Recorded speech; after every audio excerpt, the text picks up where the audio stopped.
I'm going to tell you about something that happened to me over the course of about 3 weeks, and honestly, I still don't fully understand what the person's endgame was. But looking back, it's clear they were methodically establishing themselves in my life in a way that went far beyond normal stalking. It started with a phone call from a dentist's office. I don't go to the dentist very often. I know, not great, but I definitely hadn't made an appointment. The receptionist told me they had me down for a cleaning the following Tuesday. I told her she had the wrong number. She apologized and said she'd remove it from the system. 3 days later, I got a call from a collections agency. Apparently, I owed money on a medical bill from a clinic across town. A bill I'd never received.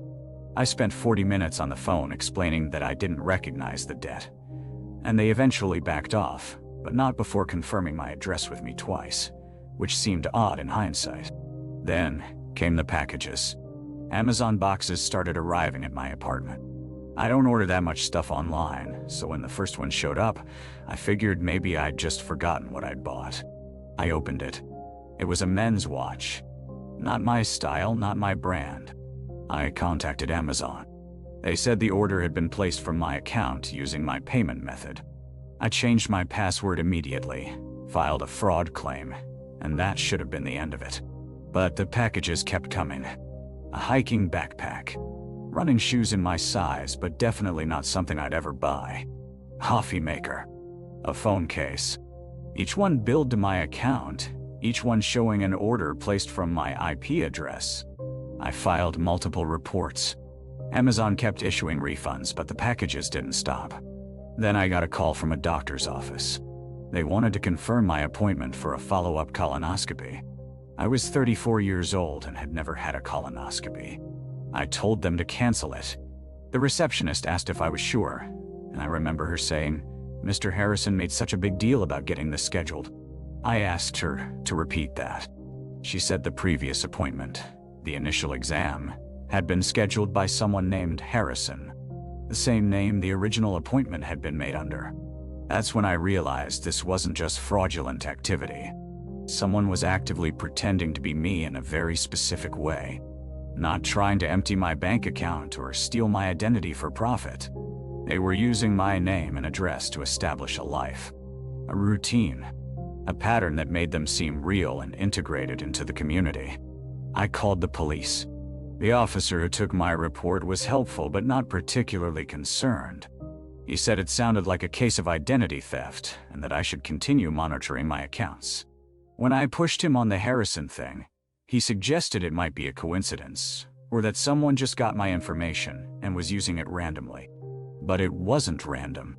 That became clear when I started paying attention to what was actually being ordered and what appointments were being made. Everything was medical or fitness related. Everything was something a real person would need. A dental checkup, a follow-up exam, run shoes, a gym bag. Someone was building a persona, not to steal from me, but to exist alongside me. I started checking my credit reports obsessively. No new credit cards, no loans taken out. The orders were being placed on my legitimate account with legitimate payment methods, which meant either my security was completely compromised or someone had physical access to my information. I began investigating. I checked my apartment for any signs of entry. Nothing obvious. But I started noticing small things. My bathroom cabinet had been opened. The handle was slightly sticky, like someone had handled it with sweaty hands.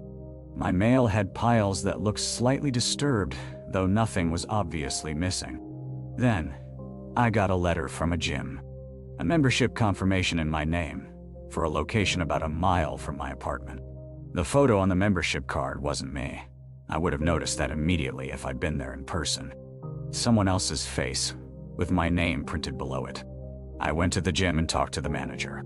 He pulled up my account. The membership had been active for 2 weeks. According to their system, or rather, someone using my membership, had been there 5 times, all in the early morning, between 6 and 7 a.m. I started waking up at 5:30 in the morning and watching the hallway outside my apartment. Nothing. I installed a small camera pointed at my door. Nothing. For 3 days, Nothing happened. Then on the fourth morning, I saw the footage. Around 6:15, a man in dark athletic clothes walked past my apartment, down the hall toward the stairs. I couldn't see his face clearly. He kept his head down, but he was familiar in some way I couldn't place. The next morning, I was awake and waiting when I heard footsteps in the hallway. I opened my door. There was a man about my age, same general build, dark hair. When he saw me, he didn't run or act startled. He just stopped and stared at me for a moment. Then he turned and walked quickly toward the stairwell. I didn't follow him. I was too shocked. I filed a new police report with the camera footage. This time, the officer took it more seriously. They wanted to review everything. The packages, the appointments, the gym membership, the footage. But by then, nothing else happened. No more packages. No more appointments made. The footsteps in the hallway stopped. 3 weeks later, I got a letter. No return address. My name on the front, but misspelled. They were off by one letter. Inside was a single sentence written in careful block letters. I understand now. I never found out who he was or what he wanted. Whether he was trying to prove something to himself, or testing how close he could get to me, or building towards something, I'll never know. But I think about it often.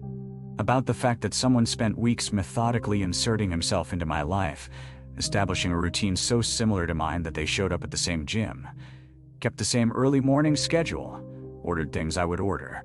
They were studying me, becoming me, in some small way. And I never would have known any of it if a receptionist hadn't used someone else's name.